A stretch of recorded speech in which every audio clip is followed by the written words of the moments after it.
Hello. जनवरी 2019 में एक video viral हुआ था, आपको याद भी होगा, जिसका कैप्शन था कि दिल्ली पुलिस के जवानों ने मिलकर एक सिख टेम्पो चालक और उसके बेटे को बुरे तरीके से मारा। ये एक्चुअल में हुआ क्या था, इसके दो वर्जन थे। एक दिल्ली पुलिस का वर्जन है और एक ये जो टेम्पो चालक सरदार जी हैं इनका वर्जन है। दिल्ली पुलिस का ये कहना था कि ये सरदार जी अपना टेम्पो लेकर नो एंट्री में घुसे। जब इनको कांस्टेबल ने रोकने की कोशिश की तो इन्होंने बहस की और बाद में अपनी तलवार निकाली और उस कांस्टेबल पे चलाई। तो ये होता देखकर जो आसपास के पुलिस वाले थे वो उस कांस्टेबल की हेल्प करने के लिए आए। ये होता देख जो टेम्पो चालक सरदार जी का जो बेटा था उसको भी गुस्सा आ गया और उसने इन पुलिस वालों के ऊपर टेम्पो चढ़ाने की कोशिश की। इसके बाद पुलिस ने इन दोनों बाप बेटे को पकड़ लिया और इनको मारा। दूसरी तरफ जो टेम्पो चालक है उसका वर्जन ये था कि ठीक है, मैं नो एंट्री में घुसा, लेकिन ये वाला जो कांस्टेबल था इसने मुझे रोका और मुझसे पैसे मांगे, मुझसे रिश्वत मांगी। मैंने उसका विरोध किया तो इसने मुझे गालियाँ वालियाँ दी और मैंने गुस्से में आकर तलवार चला दी। तो इन दोनों वर्जन में से कौन सा सही है कौन सा गलत है, ये लोगों ने अपनी अपनी समझ के हिसाब से उस समय डिसाइड कर लिया था। खैर, इम्पॉर्टेंट बात जो है वो ये नहीं है कि इन दोनों में से कौन सही था। आज के पर्सपेक्टिव में इम्पॉर्टेंट बात जिसकी तरफ मैं आपका ध्यान ले जाना चाहता हूँ वो ये है कि पुलिस वाले ने इस टेम्पो चालक को इसलिए रोका क्योंकि ये नो एंट्री में घुस आया था। इसलिए नहीं रोका कि वो एक सिख था। अगर इस सिख सरदार जी टेम्पो चालक की जगह कोई तमिलियन टेम्पो चालक होता, कोई केरलाइट होता, कोई बंगाली होता, कोई बिहारी टेम्पो चालक होता, तो भी ये पुलिस वाला उसको उसी तरीके से रोकता। इस टेम्पो चालक सरदार जी के रिलीजन की वजह से नहीं रोका था, लेकिन उसके बावजूद इस इंसिडेंट के अगेंस्ट बहुत तगड़ा आउटरीच हुआ पंजाब के सिखों में, कनाडा के सिखों में और यूके और इस तरह की जो और कंट्रीज है जहाँ पे सिख पॉपुलेशन रहती है उनमें बहुत तगड़ा आउटरीच हुआ। ये एक रिलीजन स्पेसिफिक आउटरीच था। अगर ये टेम्पो चालक तमिलियन होता तो ये कम्युनिटी इसके लिए आउटरीच नहीं करती, अगर करती भी तो इतनी भारी संख्या में नहीं करती। लेकिन सिर्फ इसलिए कि ये जो टेम्पो चालक था ये सरदार जी था, इस इंसिडेंट को कनाडा तक लेकर जाया गया। इस पर बड़ा आउटरीच हुआ, बवाल हुआ, आर्टिकल्स लिखे गए, कहा गया कि इंडिया में एट्रोसिटीज़ हो रही हैं सिखिज़म के अगेंस्ट और ये उसका एग्जाम्पल है। तो ये जो इंसिडेंट है ये एक एग्जाम्पल है एक फिनोमिनन का जिसे कहा जाता है रिलीजियस ब्रदरहुड। और ये जो रिलीजियस ब्रदरहुड होता है ये रिलीजन स्पेसिफिक नहीं होता है। ऐसा नहीं है कि ये सिर्फ सिखिज्म में है, ये सारे रिलीजन में होता है। किसी में ज़्यादा होता है, किसी में कम होता है। इस्लाम में ब्रदरहुड सिखिज्म से भी ज़्यादा होता है। अगर ईरान में किसी जनरल को यूएस अमेरिका जो है मार डालता है ड्रोन अटैक में, तो इंडिया में उसके अगेंस्ट प्रोटेस्ट होने लगते हैं। अगर म्यांमार में रोहिंग्या मुस्लिम्स के अगेंस्ट कोई एट्रोसिटीज़ होती है तो इंडिया में उसके अगेंस्ट प्रोटेस्ट हो जाते हैं। अगर असम में वहाँ के जो लोकल बोडो पॉपुलेशन है और मुस्लिम्स के बीच में कोई झगड़ा होता है तो उसके अगेंस्ट यहाँ मुंबई में आज़ाद मैदान में राइट्स हो जाते हैं। तो ये मुस्लिम्स के रिलीजियस ब्रदरहुड का एग्जाम्पल है। ऐसा ही रिलीजियस ब्रदरहुड हिंदूज़ में भी होता है, लेकिन वो थोड़ा कमज़ोर होता है। हिंदूज़ में रिलीजियस ब्रदरहुड उतना स्ट्रांग नहीं होता जितना कि कास्ट ब्रदरहुड स्ट्रांग होता है। लोग यहाँ अपनी कास्ट के लिए ज़्यादा बोलते हैं कंपेयर टू रिलीजन। एक छोटा सा एग्जांपल देता हूँ मैं आपको। अभी ये इसी फार्म लॉस के प्रोटेस्ट में युवराज सिंह जो क्रिकेटर हैं उनके फादर योगराज सिंह ने कहा कि मुगलों के दरबार में हिंदुओं की औरतें टके के भाव बिका करती थी, हम लोगों ने जाके इनको बचाया। तो इतनी घटिया बात बोलने के बावजूद कोई खास प्रोटेस्ट नहीं हुआ हिंदू कम्युनिटी की तरफ से इनके अगेंस्ट। कोई पुलिस कंप्लेन नहीं फाइल हुई, कोई बवाल नहीं हुआ, कुछ नहीं हुआ। मतलब मामला आया गया हो गया, पुलिस एक्शन भी नहीं हुआ, बात खत्म हो गई। वहीं पर अगर योगराज सिंह ने कहा होता कि राजपूतों की औरतें बिका करती थी तो शायद करनी सेना वहाँ पहुँच जाती, शायद बवाल ज़्यादा होता। वो अगर कहता कि जाटों की औरतें बिका करती तो शायद जाट महासभा एक्टिव हो जाती, वो बवाल करते। अगर वो कहता कि दलितों की औरतें बिका करती थी, बहुत घटिया बात है बट मैं एग्जांपल देने के लिए बोल रहा हूँ। तो ज़रूर भीम सेना या भीम आर्मी इस तरह के जो भी ऑर्गेनाइजेशन होती हैं ज़रूर इस पे प्रोटेस्ट करती, तगड़ा हवाला करती और युवराज सिंह को माफ़ी मांगनी पड़ती। बट ऐसा नहीं हुआ क्योंकि उसने रिलीजन के लिए बोला था और रिलीजियस ब्रदरहुड यहाँ थोड़ा कमज़ोर है तो इसलिए मामला आया गया हो गया। अब ये रिलीजियस ब्रदरहुड होता क्यों है? ये तो बड़ी कॉमन सेंस की बात है। Birds of same feather flocks together.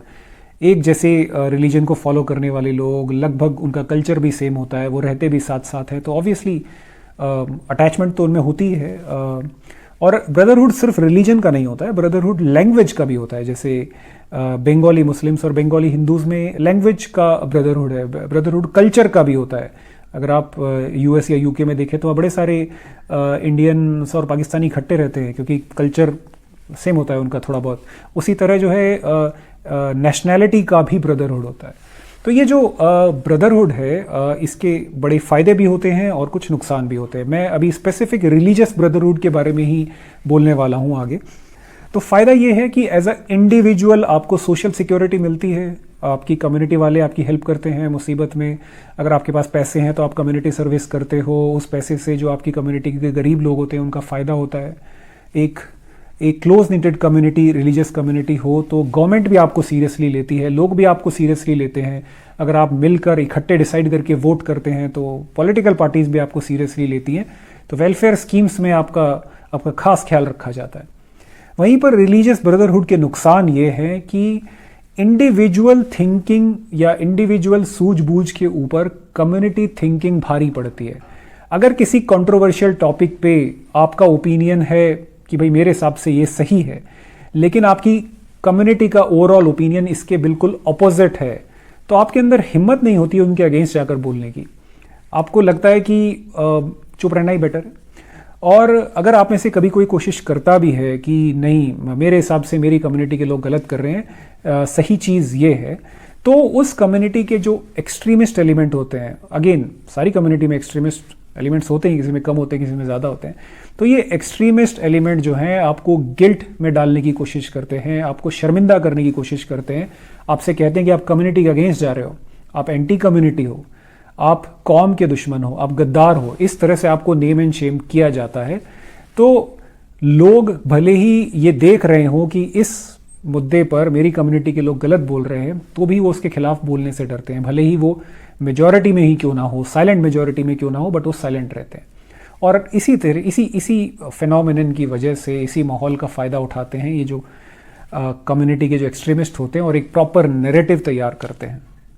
Religious brotherhood के इसी ड्रॉबैक या नुकसान का परफेक्ट एग्जाम्पल है किसान बिल, जो फार्म लॉज गवर्नमेंट लेकर आई थी, जिस पर प्रोटेस्ट चल रहे हैं। अब ये फार्म लॉज सही हैं या गलत हैं, ये एक अलग टॉपिक है, मैं इस पर अभी बात नहीं करना चाहता, ये इममटीरियल है। इसका जो मैं अभी डिस्कस कर रहा हूँ उससे कोई लेना देना नहीं है। लेकिन ये बात कंफर्म है कि फार्म बिल्स का किसी रिलीजन से कोई मतलब नहीं है।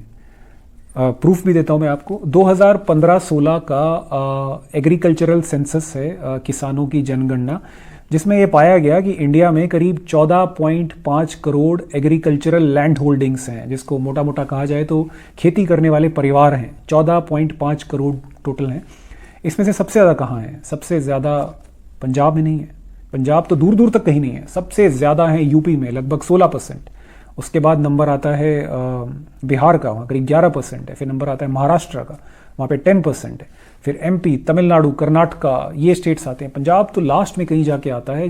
पंजाब में सिर्फ 0.75% हैं। पूरी कंट्री के जितने भी फार्मर परिवार हैं उसके 0.75% पंजाब में रहते हैं। और इन 0.75% में भी सारे सिख नहीं हैं, कुछ तो दूसरे रिलीजन के भी होंगे। तो ये फार्म बिल्स मान लिया मैंने गलत है, ये फार्मर्स के खिलाफ है, आप कह रहे हैं मैंने मान लिया, बट ये किसी रिलीजन से रिलेटेड कहाँ है? ये तो इंडिया के सारे फार्मर्स को अफेक्ट कर रहे हैं। ये पर्टिकुलरली सिखिज्म को अफेक्ट नहीं कर रहे हैं। जो अफेक्टेड सिख हैं वो तो 0.75% से भी कम है इंडिया के टोटल फार्मर पॉपुलेशन के। तो रिलीजन कहाँ से आ गया? तो ये जो फार्म बिल है, इसका रिलीजन से कोई रिलेशन नहीं है।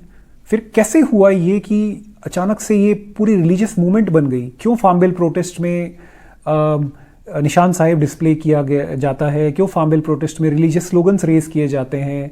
क्यों फार्म बिल प्रोटेस्ट के बीच में सेपरेटिस्ट एलिमेंट्स भी दिखाई देते हैं? क्यों फार्म बिल प्रोटेस्ट में religious science, religious figures display किए जाते हैं? क्यों ये कहा जाता है कि ये हमारी कम्युनिटी पर हमला है क्योंकि हम फार्मिंग कम्युनिटी है? ये सोचने की ज़रूरत है। और जैसा मैंने कहा कि रिलीजियस ब्रदरहुड सेंटिमेंट्स पैदा किए हैं। किसने पैदा किए? जो इंडियन सिख्स हैं जो पंजाब में रहते हैं या बाकी स्टेट्स में भी थोड़े बहुत जो रहते हैं, इनकी ओवरवेलमिंग मेजॉरिटी, मतलब हद से ज़्यादा जो पॉपुलेशन है वो खुद को इंडियंस मानते हैं, इंडिया को सपोर्ट करते हैं। उनके लिए खालिस्तान कोई इशू नहीं है, दे आर पेट्रियट्स, इस पर किसी को कोई शक नहीं होना चाहिए। एंड ये एक क्राइम होगा अगर कोई इनके ऊपर शक करता है किसी तरीके से। वहीं पर एक छोटा ग्रुप जो कि टेररिज्म के टाइम पंजाब छोड़कर भाग गया था, चला गया था या माइग्रेट हो गया था, जो कनाडा में, यूके में जाकर बस गए, जो वहीं के नागरिक बन गए हैं, जिन्होंने अपने बच्चों को स्टोरीज सुना सुना के पला बढ़ा किया है यहाँ पे वो टेररिज्म वाले दौर का, उनके दिमाग से खालिस्तान एक सेपरेट पंजाब कंट्री का कीड़ा नहीं गया है। वो इसके लिए कोशिश करते रहते हैं अभी भी। इसके लिए चाहे उनको पाकिस्तान से सपोर्ट लेना हो, कहीं से फंडिंग उठानी हो, उन्हें फ़र्क नहीं पड़ता। तो ये वाले जो छोटा ग्रुप है, ये मौके की ताक में रहते हैं कि कब कोई इंसिडेंट हो और उसको रिलीजियस कलर देकर रिलीजियस ब्रदरहुड वाले सेंटिमेंट्स इवोक किए जाएं, पैदा किए जाएं। तो फार्म बिल्स जो है एक अपॉर्चुनिटी थी इनके लिए।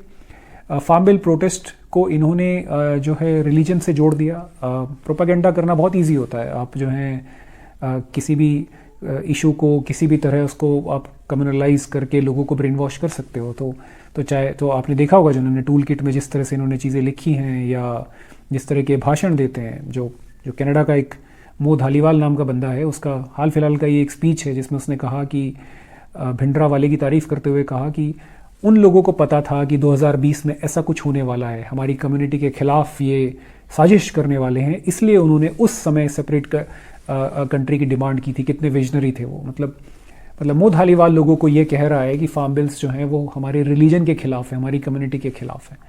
और ये वीडियोस फैलाए जाते हैं, ये प्रोपेगेंडा फैलाया जाता है, लोगों का माइंड इन्फ्लुएंस करने की कोशिश की जाती है। और कम्युनिटी का ये जो नैरेटिव होता है, इसको यही एक्सट्रीमिस्ट कंट्रोल करते हैं। क्योंकि जैसा मैंने कहा, जो समझदार लोग हैं, जो कि मेजॉरिटी में हैं, लेकिन वो चुप रहना पसंद करते हैं। कौन पछड़े में पड़े, क्योंकि आप बोलोगे तो आपकी लॉयल्टी पर ही सवाल उठा देंगे ये जो एक्सट्रीमिस्ट एलिमेंट होते हैं। ब्रदरहुड के खिलाफ जाना बहुत मुश्किल होता है। तो ज़्यादातर लोग वही हैं, या तो चुप रहते हैं, कुछ हिम्मत करके बोलते हैं तो उनको कौम के दुश्मन बोल दिया जाता है।